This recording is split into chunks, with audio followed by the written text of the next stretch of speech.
Dans cette vidéo, nous verrons comment installer Kali Linux via une machine virtuelle. Cette méthode est intéressante si par exemple tu ne souhaites pas effacer ton système d'exploitation actuel, mais avoir les deux, par exemple utiliser Windows et avoir Kali Linux à côté.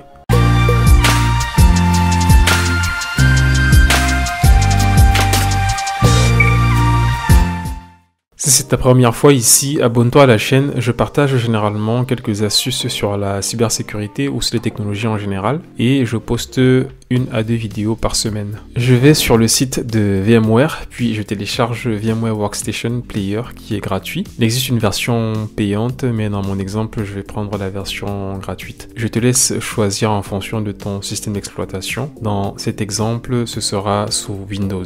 L'installation de VMware est très simple. Dans mon cas, j'ai déjà installé VMware Player. Donc ici, je vais juste te montrer ce qu'il faut choisir, mais je n'irai pas jusqu'à la fin de l'installation. Ici, Windows détecte que j'ai déjà un hyperviseur et me demande d'installer l'outil WHP ou de supprimer l'hyperviseur Hyper-V. Je te laisse choisir la meilleure option pour toi. Ici, je vais installer WHP, mais si tu n'es pas à l'aise avec cet outil, tu peux suivre les recommandations de VMware pour les installer, par exemple Hyper-V. Donc dès que tu auras choisi ton option, tu peux ensuite cliquer sur le bouton suivant et accepter les conditions pour lancer l'installation. Tu peux cliquer sur suivant et l'installation va démarrer. On se retrouve dans quelques minutes dès que tu as terminé l'installation. Dès que tu as installé VMware Player, tu peux aller sur le site web de Kali pour récupérer le fichier d'installation de Kali sur une machine virtuelle. Donc là, je clique sur le bouton télécharger le fichier en version 64 bits pour VMware. En fonction de ton débit, le téléchargement prendra un peu de temps. Je mets la vidéo en pause et je reviens dès que c'est terminé. Tu peux constater que le fichier téléchargé est en .7z. Donc tu peux par exemple utiliser l'outil 7zip pour l'extraction de fichiers zippés. C'est un outil qui est gratuit. Donc là, je l'ai déjà installé sur mon poste. Je te laisse aller le télécharger sur Google et dès que ce sera fait, voici de mon côté, voici le contenu du fichier une fois extrait. Dès que le téléchargement est terminé, je peux charger le fichier dans VMware Player. Je commence par importer le dossier extrait précédemment avec 7zip. Voilà, le fichier est importé. Nous allons maintenant vérifier quelques paramètres. Tu peux laisser la mémoire vive à 2 Go pour démarrer. Peut-être plus tard tu devras augmenter cette valeur. Attention, il ne faudrait pas dépasser la mémoire vive réelle de ton ordinateur. Donc si ton PC a par exemple 8 Go de RAM, je te conseille de ne pas dépasser les 4 Go.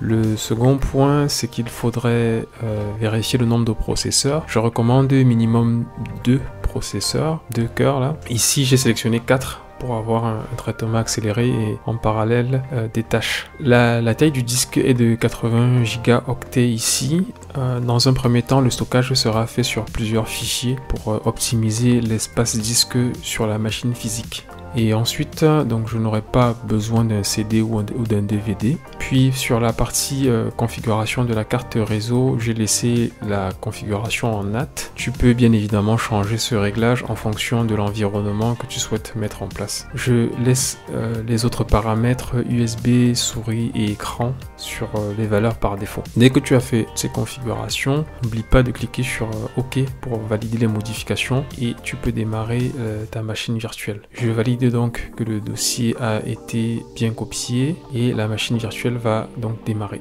Ici, les identifiants par défaut sont Kali et Kali, donc en minuscule. Attention, le clavier est en QWERTY ou en anglais au début. Donc il faudra faire attention lors de la première connexion au niveau des touches du clavier. Et donc une fois que tu as mis les identifiants, tu as terminé l'installation de ta machine virtuelle Kali Linux.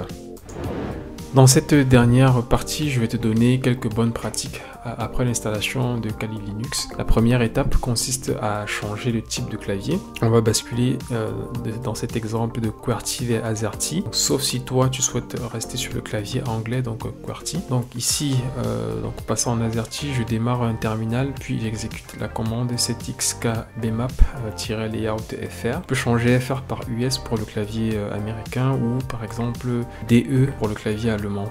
Une fois que tu as rentré la commande, tu peux vérifier ensuite ensuite que le clavier a bien changé en utilisant les touches de ton clavier. Donc vérifie que quand tu appuies sur la touche A, c'est bien A qui apparaît sur ton écran. La deuxième étape est de changer le mot de passe de l'utilisateur standard et le mot de passe de l'utilisateur root. Donc si tu te rappelles bien tout à l'heure, le mot de passe qu'on a utilisé c'était Kali en minuscule. Ça c'est le mot de passe par défaut. Donc la bonne méthode c'est de changer ce mot de passe. Donc pour cela il faut utiliser la commande passwd donc sur l'utilisateur standard. Donc ici je change le mot de passe avec l'utilisateur standard Kali. Puis pour changer le mot de passe de root, je passe en admin et j'exécute passwd. La troisième étape consiste à vérifier l'adresse utilisée pour les mises à jour du système d'exploitation de Kali. Cette information est dans le fichier /etc/apt/source.list. Donc là je vais l'ouvrir et tu devrais avoir ceci. Si tu as autre chose, c'est que tu as probablement déjà modifié ce fichier ou alors peut-être qu'on n'a pas la même version. Mais si tu as la même version que moi, tu devras avoir le même contenu du fichier, sauf si comme je disais, tu as peut-être déjà fait des modifications dans ce fichier. Et pour information, Kali Rolling est la branche qui est généralement utilisée pour les mises à jour fréquentes. Il existe une autre branche qui s'appelle Kali Last Snapshot qui permet de tester des nouvelles fonctionnalités de Kali avant la disponibilité sur la branche Kali Rolling. Donc voilà, ça c'est pour la troisième étape. La quatrième étape consiste donc à vérifier les mises à jour disponibles avec la commande update et je les installe en supprimant les paquets inutiles. Pour faire en d'autres termes, là je vais dans cette étape vérifier qu'il y a des mises à jour qui sont disponibles avec la commande update et ensuite installer tout en supprimant les paquets inutiles ces mises à jour et enfin je redémarre ma machine virtuelle. Pour effectuer ces trois actions, j'utilise trois commandes séparées par des et, ce qui veut dire que les commandes s'exécutent les unes après les autres. S'il y a un problème dans une action, tout s'arrête. Je vais mettre pause pour ne pas avoir une très longue vidéo parce que cette commande va prendre un peu de temps. Les nouveaux fichiers vont s'installer et je repasse donc sur pause. Je reviendrai dès qu'on atteint les 95-98%. La machine virtuelle va bientôt redémarrer.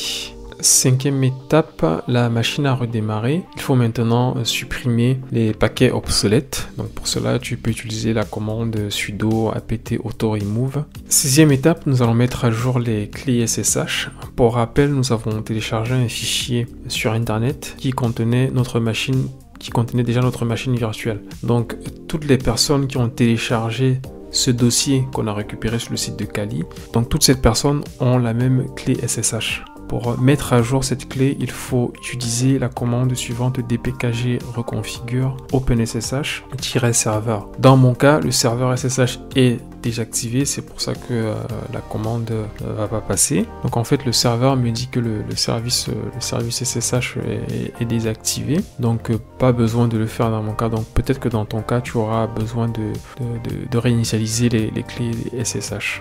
La septième étape consiste à installer un terminal qui permet d'avoir plusieurs terminaux dans une seule fenêtre. Donc dans cet exemple, je vais installer Terminator. Après l'installation, je lance donc Terminator. Puis pour par exemple scinder la fenêtre verticalement, j'utilise les commandes CTRL SHIFT E.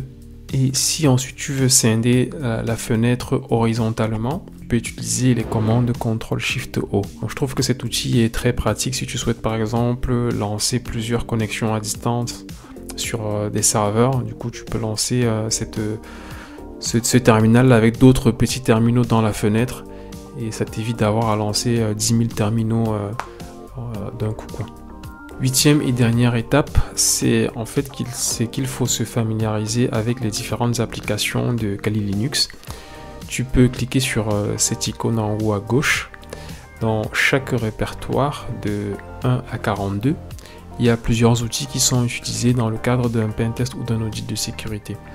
Je t'invite à tester ces outils légalement, bien évidemment.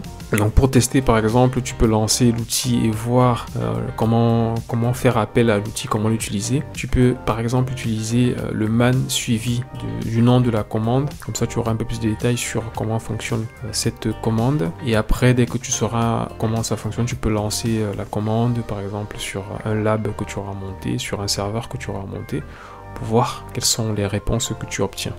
Voilà, c'est tout pour cette introduction à Kali Linux. J'espère t'avoir donné quelques éléments pour démarrer. Abonne-toi si tu souhaites recevoir d'autres astuces sur les technologies ou sur la cybersécurité. À bientôt.